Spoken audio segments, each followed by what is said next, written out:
북텔러 책 읽어드림, 주제별 읽어드림, 십자가는 하나님의 입증, 마틴 로이드 존스.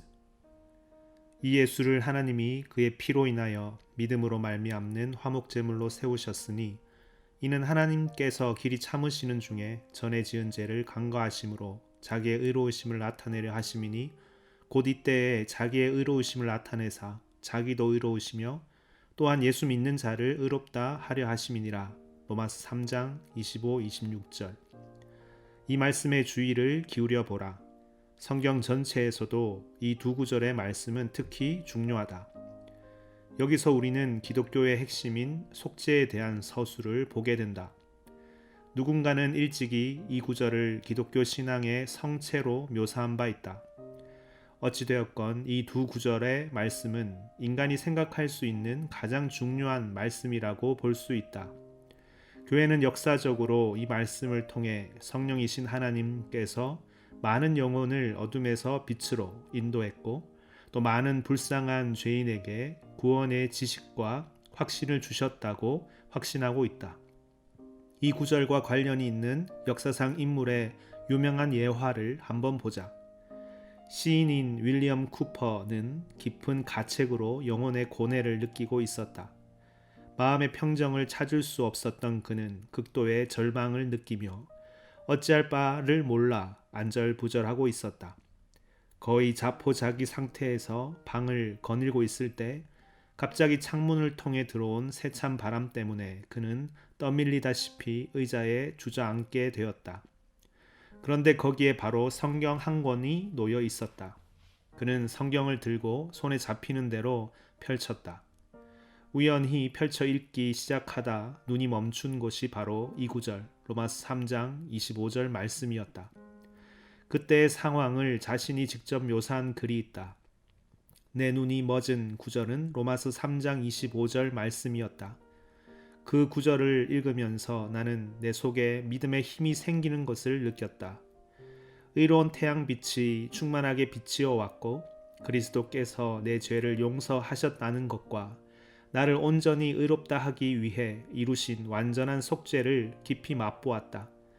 나는 평화의 복음을 믿었으며 영접했다. 전능하신 하나님의 팔이 나를 붙들어 주지 않으셨다면 아마 나는 감격과 기쁨에 빠져 허우적거렸을 것이다. 두 눈은 눈물로 가득 찼으며 감사한 마음으로 사랑과 경이로움이 넘쳐 흐르는 하늘을 응시할 뿐이었다. 로마서 3장 25절이 유명한 시인 윌리엄 쿠퍼에게 행한 일이었다. 이 말씀은 다른 사람에게도 같은 영향력을 발하고 있다. 이 말씀이 의미하는 바를 알고 있는가? 25절을 보기 전에 그 앞의 내용을 살펴보자. 바울 사도는 로마서 3장 24절을 통해 이제 우리가 그리스도 예수 안에 있는 구속으로 말미암아 하나님의 은혜를 값없이 의롭다 하심을 얻은 자가 될 수 있다고 말하고 있다. 다른 말로 하면 이제는 율법 외에 구원의 길이 열렸다는 것이며 구원은 우리가 율법을 지키는 것과 무관하다는 의미이다. 그것은 그리스도 안에 있는 자유로운 길이다. 하나님은 그리스도 안에서 우리를 구속하셨으며 25, 26절은 그 구속이 어떻게 일어났는가를 설명하고 있다. 구속은 어떻게 일어났는가? 구속을 설명하는 의미 있는 두 단어, 화목과 피를 생각해보자. 우리는 화목과 피를 통해 얻은 구속이 믿음이라는 도구로 임한다는 것을 알고 있다. 그러나 바울 사도는 여기에서 멈추지 않는다. 그는 그 이상의 것을 말하고 있다. 말씀을 다시 보라. 이 예수를 하나님이 그의 피로 인하여 믿음으로 말미암는 화목제물로 세우셨으니 이는 하나님께서 길이 참으시는 중에 전에 지은 죄를 간과하심으로 자기의 의로우심을 나타내려 하심이니 곧 이때에 자기의 의로우심을 나타내사 자기도 의로우시며 또한 예수 믿는 자를 의롭다 하려 하심이니라.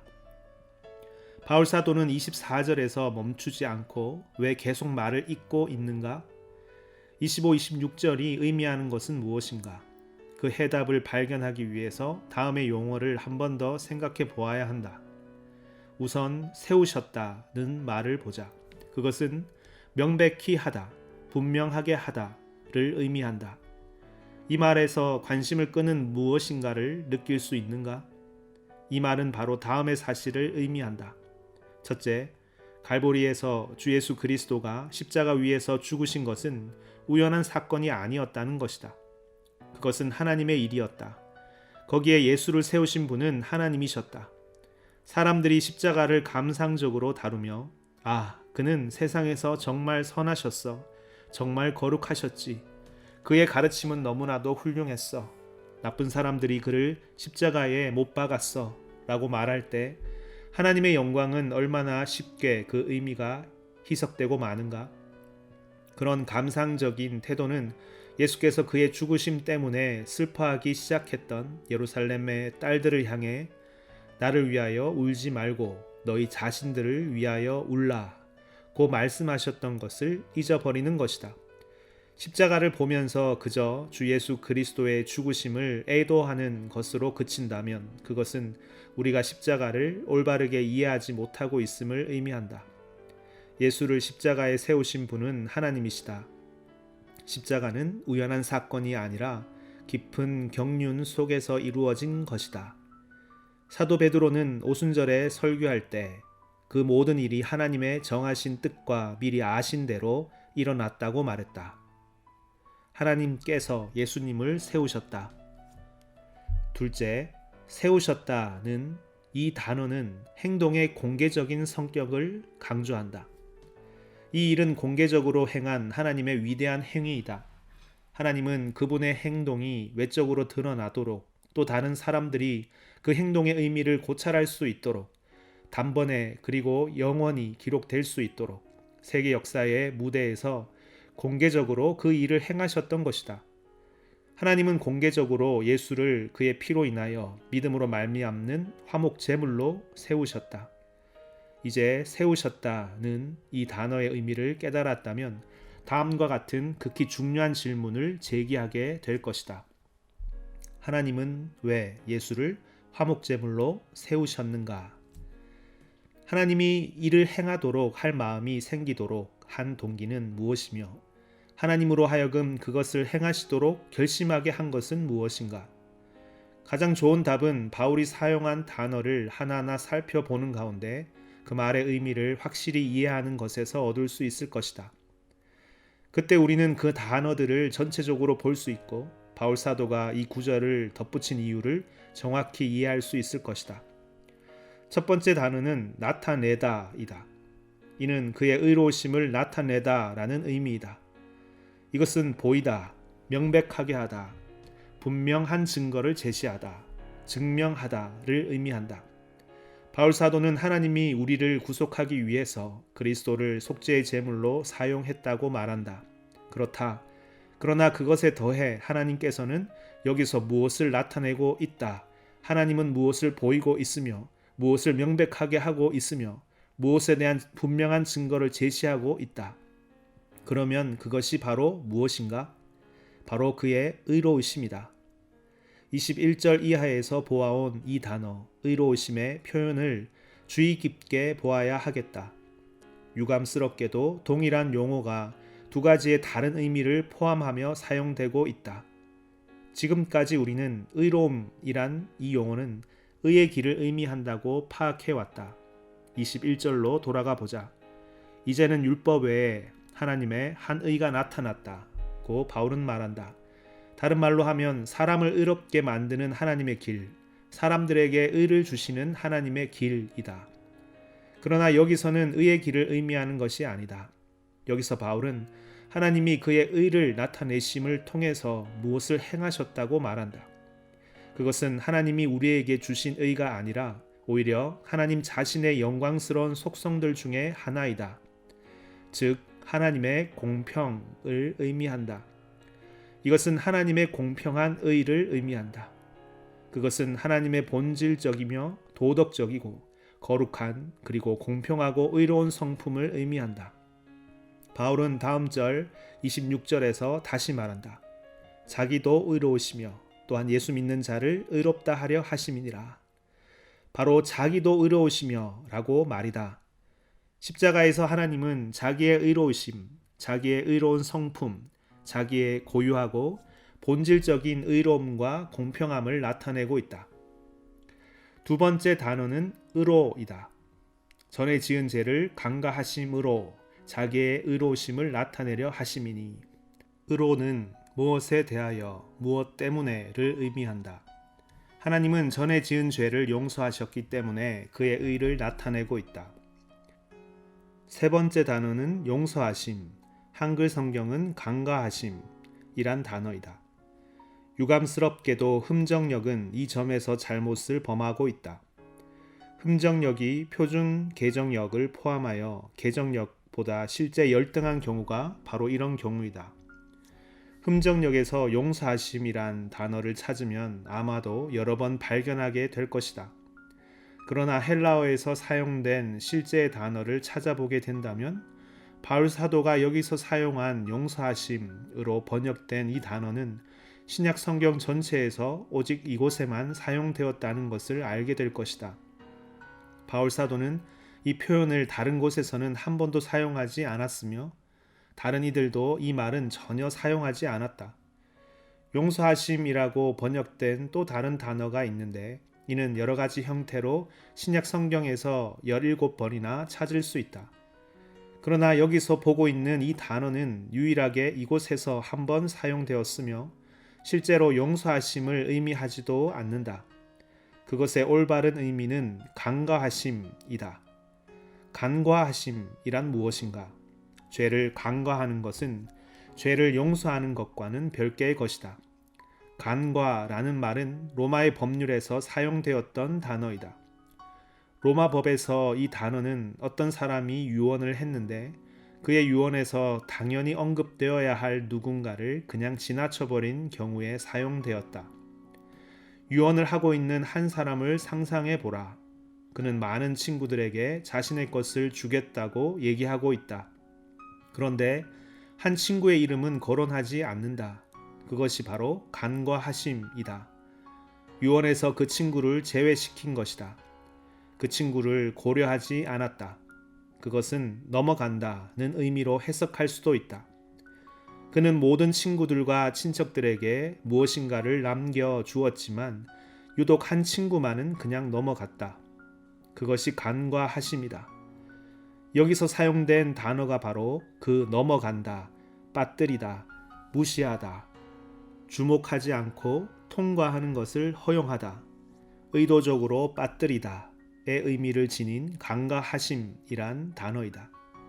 바울 사도는 어떤 이유가 있는 것처럼 의도적으로 이 단어를 사용했다. 우연히 일어난 일이 아니다. 그러면 그는 왜 다른 곳에서 사용했던 단어를 여기서 사용하지 않았는가? 왜 여기서 이 단어를 사용하고 있으며 그것도 여기서만 사용하고 있는가? 또한 왜 넘어간다를 의미하는 이 특별한 단어를 사용했는가? 이는 그가 넘어간다는 사상을 의도적으로 전달하려고 했기 때문이다.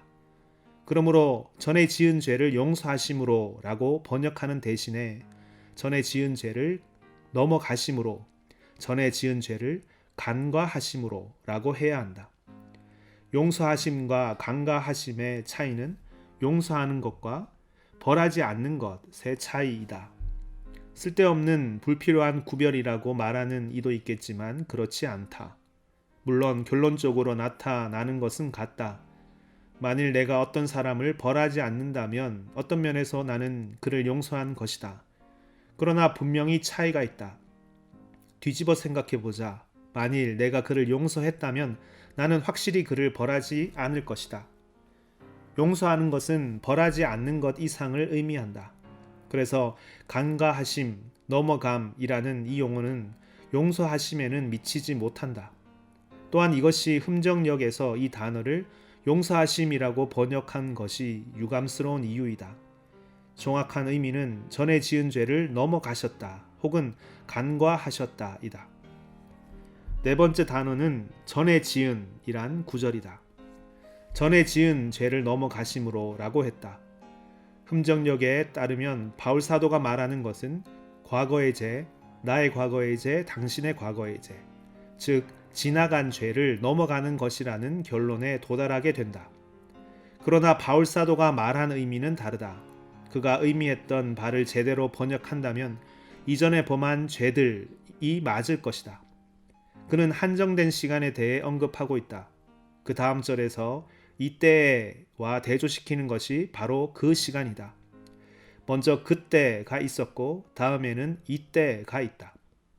하나님이 이 예수를 그의 피로 인하여 믿음으로 말미암는 화목제물로 세우셨으니 이는 하나님께서 길이 참으시는 중에 이전에 범한 죄를 넘어가심으로 자기의 의로우심을 나타내려 하심이니 곧 이때에 라고 그는 말한다. 바울 사도는 무엇을 뒤돌아보고 있는가? 바로 옛 경륜을 돌아보고 있다. 바울은 하나님은 옛 경륜 하에서 옛 계약 하에서 구약 시대의 범한 죄악들을 넘어가셨다고 말한다. 그의 요점은 하나님께서 그 일을 행하셨으며 이제는 그가 그때 행하신 것에 대해 어떤 새로운 일을 행하기 위해 그리스도를 세우셨다는 것이다. 이것이 바로 우리가 생각해 보아야 할 다음 단어를 생각나게 한다. 다섯 번째 단어는 오래 참음이다. 오래 참음이란 무슨 말인가? 오래 참음이란 자제를 의미하며 관용 혹은 묵인을 의미한다. 바울은 여기서 무엇을 말하고 있는가?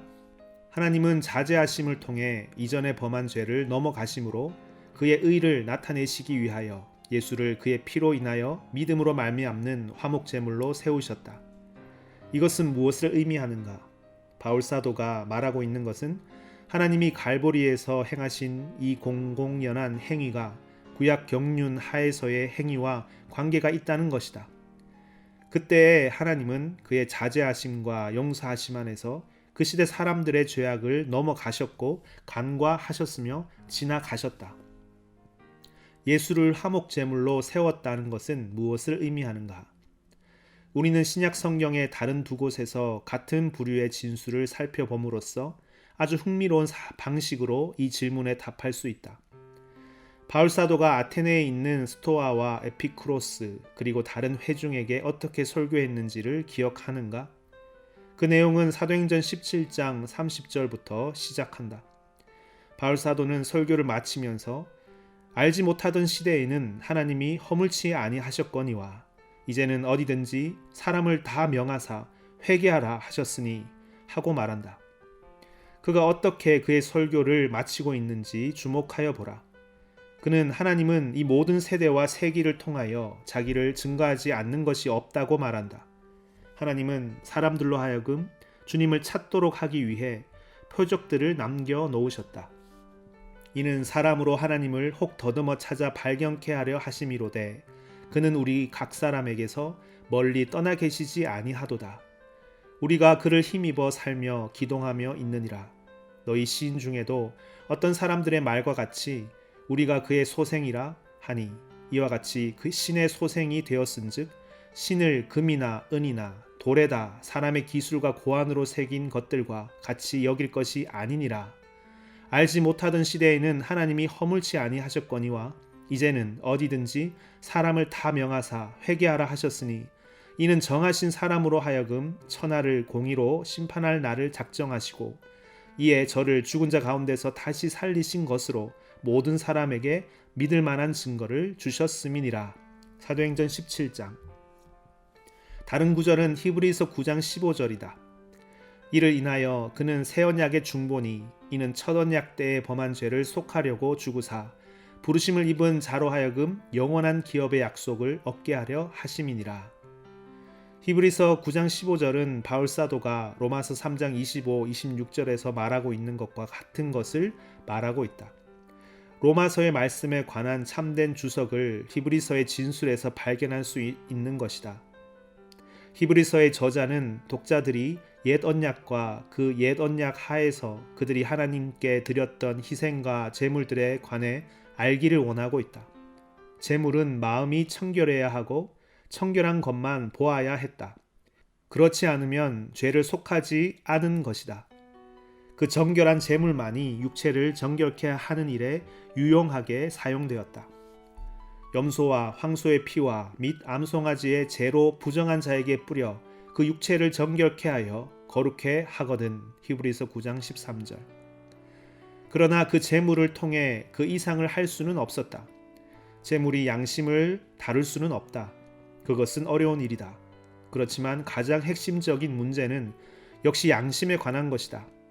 만일 염소와 황소의 피가 육체를 정결케 했다면 하물며 영원하신 성령으로 말미암아 흠없는 자기를 하나님께 드린 그리스도의 피가 어찌 너희 양심으로 죽은 행실에서 깨끗하게 하고 살아계신 하나님을 섬기게 못하겠는가? 히브리서 9장 14절.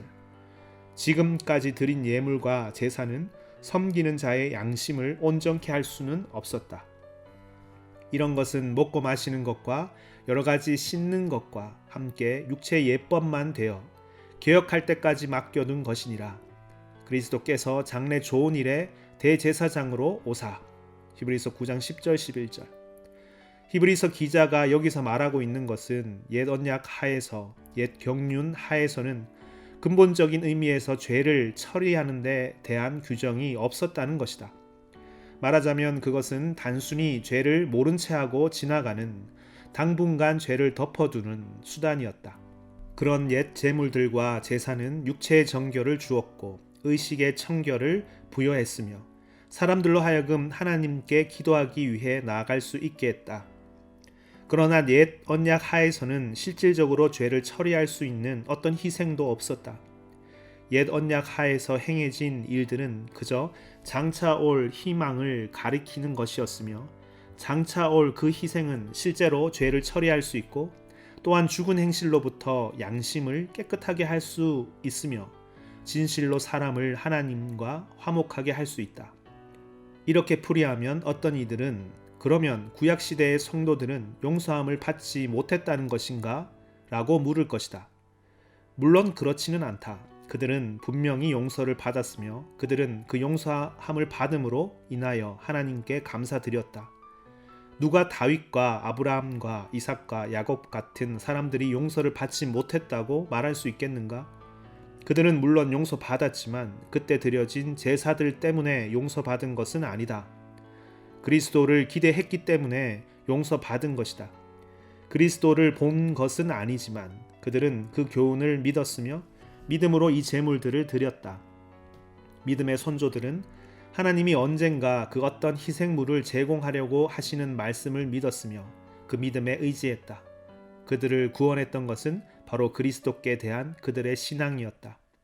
엄밀히 말해서 지금도 구원하는 것은 그리스도를 향한 믿음이다. 그것이 핵심이다. 그러나 어떤 의미에서 보면 문제는 여전히 남아있다. 하나님은 항상 자기 자신을 죄를 미워하는 하나님으로 계시하셨다. 하나님은 그가 죄를 벌하실 것이며 죄의 징벌은 죽음이라고 선언하셨으며 죄와 죄악들 위에 그의 진노를 쏟으실 것이라고 공포하셨다. 그럼에도 불구하고 여러 세기 동안 외적으로 드러난 세상에서는 어느 모로 보나 하나님은 자신의 말씀을 어기고 계시는 것처럼 보인다. 하나님은 죄를 넘어가고 계시는 것이다. 그렇다면 하나님은 죄를 벌하시는 일에 관심을 거두신 것인가? 하나님은 도덕적인 악에 무관심해지셨는가? 그렇지 않다면 하나님이 어떻게 죄를 넘어가실 수 있는가? 이는 실제적인 문제이다. 염소와 황소의 피와 및 암송아지의 제가 죄의 문제를 해결할 수 없는 것은 분명하다. 그럼에도 불구하고 하나님은 이 죄악들을 지나가셨다. 하나님은 왜 죄악을 지나가시는가? 이 하나님의 오래 참으심을 정당화시키는 것은 무엇인가? 바울사도는 하나님은 온 세상 앞에서 온 세상의 무대와 공연장에서 또 갈보리에서 그리스도 안에서 그분이 공공연히 행하신 것을 통해 이 질문에 대해 답하셨다고 말한다. 하나님은 여러 세기 동안 진노를 보류하셨다. 그때까지 하나님은 그분의 진노를 충분히 나타내지 않으셨다. 그러나 이제 하나님은 진노를 완전히 드러내셨다. 하나님은 이제 죄에 대해 벌할 것을 선언하셨다. 그것이 바로 십자가에서 일어난 일 중에 하나이다. 갈보리 언덕의 십자가 위에서 하나님은 그가 여러 세기 동안 행하고 계셨던 것을 확연히 드러내셨다. 그렇게 행함으로써 하나님은 그 자신의 영원한 성품인 의와 거룩하심을 또한 입증하셨다. 하나님은 얼마나 정확하게 이것을 행하셨는가? 이제 나는 이 문제에 답하려고 한다. 또 내가 그렇게 함으로써 당신은 왜 내가 화목제물이란 이 단어를 끈질기게 물고 늘어지며 그 단어의 의미에 주의를 집중하고 있는지 알게 될 것이다. 하나님은 어떤 방식으로 죄에 대한 진노를 갈보리 위에서 드러내셨는가? 그 사건을 통해 어떻게 하나님은 그의 성품을 입증하셨는가? 하나님은 그의 자제하심과 용서하심을 통해 지나간 시대의 죄악들을 넘어가신 것에 관해 어떻게 설명하셨는가? 하나님이 이를 설명하실 수 있었던 한 가지 방법이 있다. 하나님은 그분이 죄를 미워하신다는 것, 죄를 벌하시리라는 것, 죄와 죄악들 위에 진노를 쏟으시리라는 것을 말씀해 오셨다. 그러므로 하나님이 죄에 대해 벌하셨다는 것을 스스로 입증할 수 없는 한 하나님은 더 이상 의롭지 않으시다고 할 수 있다. 그런데 바울 사도는 이 입증을 갈보리에서 하나님이 행하셨다고 말한다. 하나님은 여전히 죄를 미워하시며 죄를 벌하고 계신다는 것, 죄를 반드시 벌하시며 죄 위에 그분의 진노를 쏟으신다는 것을 보여주셨다는 것이다. 갈보리에서 하나님은 무엇을 보이셨는가? 하나님이 갈보리에서 행하신 일은 죄로 인한 그의 진노를 자기의 독생자요 사랑하는 아들에게 쏟으신 것이다. 우리의 죄 때문에 나와 당신에게 임할 하나님의 진노가 그의 아들에게 임했다. 하나님은 자신이 이것을 행하려 하고 있다는 것을 이전부터 알고 계셨다. 성경에서 우리는 세상의 창조 전에 죽임을 당한 어린 양에 관해 읽게 된다. 그것은 영원 전부터 시작된 계획이었다. 하나님이 지나간 모든 세대 동안에 죄를 넘어가실 수 있었던 것은 자신이 이것을 준비하고 있다는 것을 알고 계셨기 때문이었다. 그리하여 하나님은 단번에 그리고 동시에 자기도 의로우며 예수를 믿는 죄인을 의롭다 할 수 있게 했다고 바울 사도는 말한다. 이는 아주 신비한 문제이다. 하나님은 어떻게 이 상태에서도 여전히 거룩하고 의로우실 수 있는가? 또 그가 행하려는 그 일을 통해 어떻게 죄를 처리하실 수 있는가? 또 어떻게 죄인을 용서하실 수 있는가? 해답은 오직 갈보리에서만 발견된다. 그것이 십자가 위에 나타난 핵심적인 요소이다. 바울 사도에 의하면 이것이 십자가 사건의 첫 번째 이유이다. 하나님은 옛 언약 하에서 과거에 행하여 오셨던 것을 입증해야 했다. 그러나 하나님은 그 이상의 것을 하셨다. 곧 이때에 자기의 의로우심을 나타내사 라고 바울 사도는 26절에서 말한다. 하나님은 그가 어떻게 지나간 시대에 그 모든 죄악을 넘어가실 수 있었는가를 이제 설명하셨다. 그렇다면 하나님은 지금의 죄는 어떻게 다루시는가? 또 미래의 죄는 어떻게 다루려 하시는가? 해답은 역시 갈보리 언덕의 십자가에 있다. 갈보리의 십자가, 예수 그리스도의 죽음은 사도 요한이 요한일서 2장 2절에서 언급하듯 우리 죄를 위한 화목 제물인 것이다. 그것은 우리만 위할 뿐 아니요 온 세상의 죄를 위하심이다. 모든 죄는 십자가에서 단번에 처리되었다. 옛 경륜 하에서 하나님이 지나가신, 말하자면 간과하신 모든 죄, 곧 하나님이 아브라함과 이삭과 야곱과 옛 경륜에 속한 모든 신자에게서 용서하신 죄가 처리된 것은 십자가 위에서이다. 이렇게 용서하기 위한 수단으로 준비된 것이 십자가이다. 그들의 죄는 갈보리 십자가 위에서 처리되었다. 뿐만 아니라 지금 용서되고 있는 죄들도 역시 거기에서 처리된다고 바울 사도는 말한다. 또 언젠가 범하게 될 모든 죄가 역시 거기에서 처리되었다. 갈보리의 그리스도는 놀랍게도 단번에 죄의 문제를 처리하고 또 모든 사람을 위하여 죽으셨다. 이것이 히브리서의 위대한 논증이라는 것을 기억하기 바란다. 날마다 다른 희생물을 바쳐야 했고 제사장들은 계승되었으며 그들은 계속해서 정결한 제물을 바쳐야 했다. 그러나 이분 그리스도는 단번에 그리고 영원히 죄의 희생을 드리셨다. 그는 갈보리 십자가에서 과거에서 현재와 미래의 모든 죄를 처리했다. 이제 그 이상 다른 어떤 것도 필요치 않다. 다른 어떤 정결한 제물도 이제 더 이상 필요 없는 것이다. 희생 제물은 그리스도를 통해 단번에 그리고 영원히 드려진 것이다. 하나님은 모든 죄를 거기 갈보리의 그리스도에게 짊어 지우셨다. 아직 범하지 않은 죄들도 이미 처리되었다. 거기 갈보리 언덕의 십자가에만 죄 용서함을 받을 수 있는 길이 있는 것이다. 오직 거기에서만. 시간은 흐르고 있다. 이전에 죄가 지어졌고 지금도 지어지며 앞으로도 지어질 것이다. 그런데 범죄했을 때마다 어떤 죄든지 용서하시는 하나님의 의로우심이 여기에 있다. 바로 이것이 바울 사도가 로마서 3장 25, 26절에서 말하고 있는 것이다. 모든 죄가 이 근거 위에서 용서된다. 오직 이 근거에 기초해서만 십자가는 하나님은 의로우시며 예수를 믿는 자를 의롭다 하시는 분임을 선언한다. 다시 한번 정리를 한다면 갈보리의 십자가는 단순히 하나님이 우리를 용서하신다는 것을 선언하는 것이 아니다. 그 사실을 선언하면서 감사하게도 그 점에만 그치지 않는다. 만일 그 사실을 선언하는 것으로 그친다면 바울 사도는 25절에 피라는 단어에서 마칠 수 있었을 것이다. 그 이상의 다른 것이 필요 없다. 그러나 바울 사도는 거기서 그치지 않고 계속 나아간다. 그는 25절에서 그치지 않고 26절을 첨가한다. 왜 그랬는가? 십자가는 단순히 하나님은 언제든지 용서하신다는 선언이 아니기 때문이다. 다른 방식으로 표현하면 십자가는 단순히 우리를 감동시키려는 것이 아니다. 대부분의 사람들이 그 정도로만 생각하고 있지만 실제로 십자가는 인류의 고난은 사람들이 하나님이 사랑이라는 것을 알지 못하고 이미 하나님이 각 사람을 용서하셨다는 것을 알지 못하는 것이라고 말한다. 사람들은 흔히 십자가를 통해 하나님이 우리를 용서하셨다는 것을 말씀하시는 분은 하나님 자신이라고 말한다. 그리하여 죽어가는 그리스도를 볼 때 그것이 우리의 마음을 일깨우고 우리로 하여금 하나님의 용서하심을 보게 한다는 것이다. 이렇게 생각하는 사람들의 판단에 따르면 십자가는 오직 우리만을 바라본다. 그러나 십자가는 그 이상의 의미를 가지고 있다. 우리의 용서받음은 단지 한 측면일 뿐이다.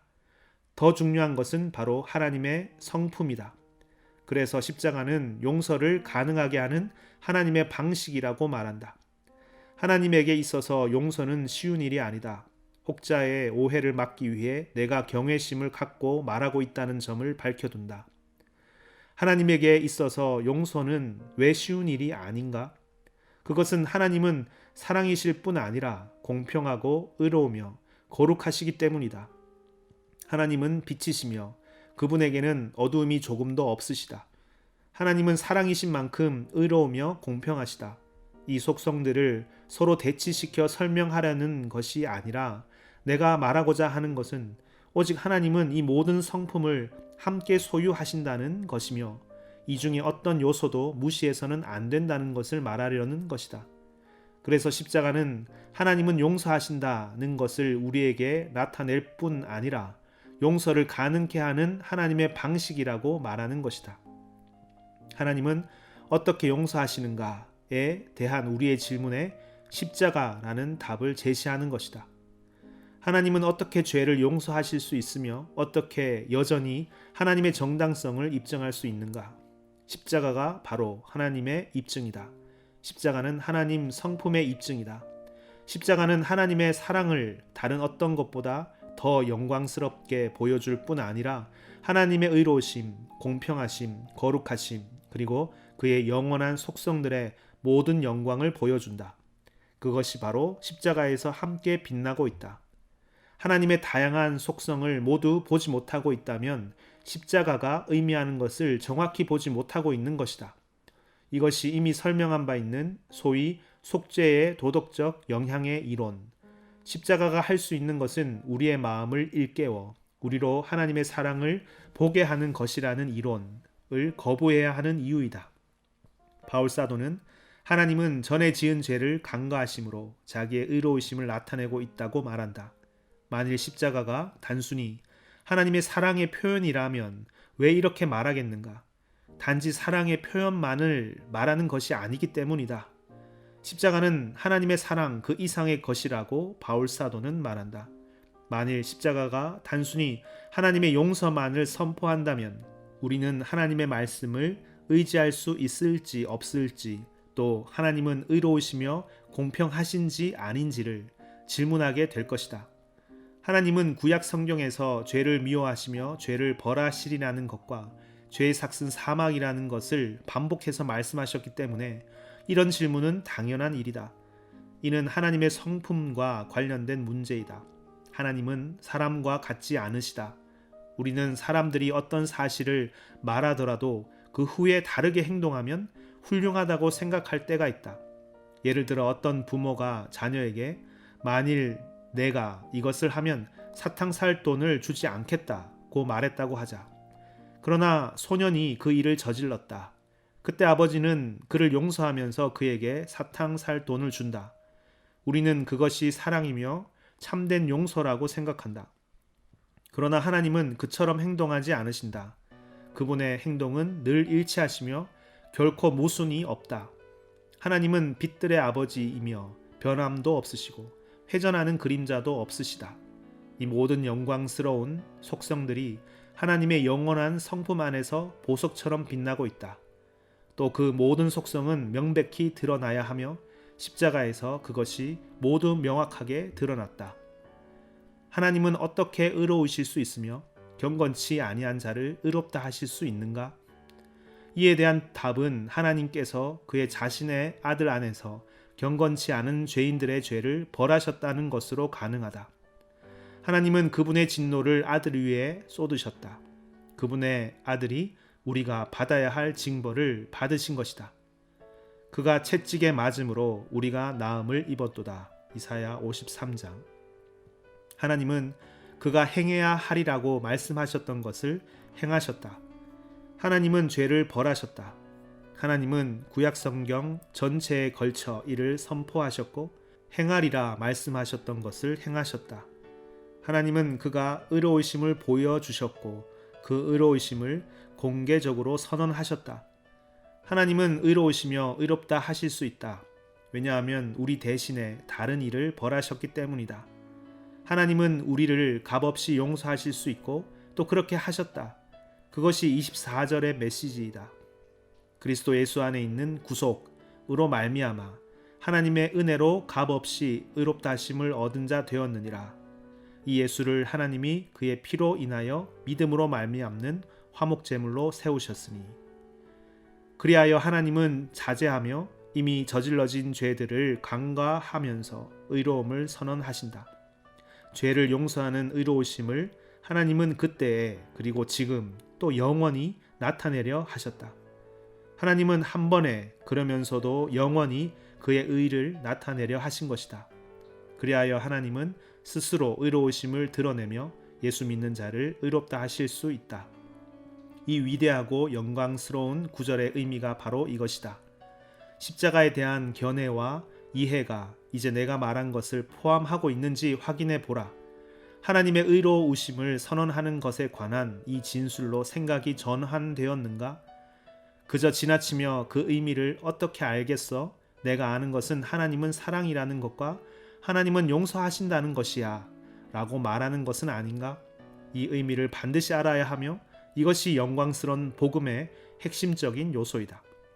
갈보리에서 하나님은 당신과 내가 용서받을 수 있도록 구원의 길을 마련하셨다.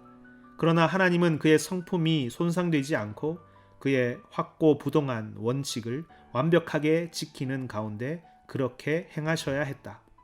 십자가를 그와 같은 의미에서 보기 시작한다면 십자가의 구속 사건이 온 세상에서 또 전 인류 역사에서 가장 엄청나고 영광스러우며 또한 어마어마한 일이라는 것을 알게 될 것이다. 하나님은 십자가에서 그가 우리를 위해 행하셨던 것을 선언하고 동시에 그 자신의 영원한 위대함과 영광을 선언하고 있으며 하나님은 빛이시며 그에게는 어두움이 조금도 없으시다는 것을 선언하고 있다. 바울 사도가 전하는 이 위대한 진리의 빛 안에서 십자가를 보기 전까지는 십자가의 경이로움을 제대로 보았다고 할 수는 없는 것이다. 하나님은 단번에 그리고 영원히 영원한 의와 영원한 사랑을 십자가를 통해 공공연하게 선언하고 계신 것이다. 이 두 성품을 나누지 말라. 그것은 하나님의 성품 속에 함께 포함되어 있기 때문이다.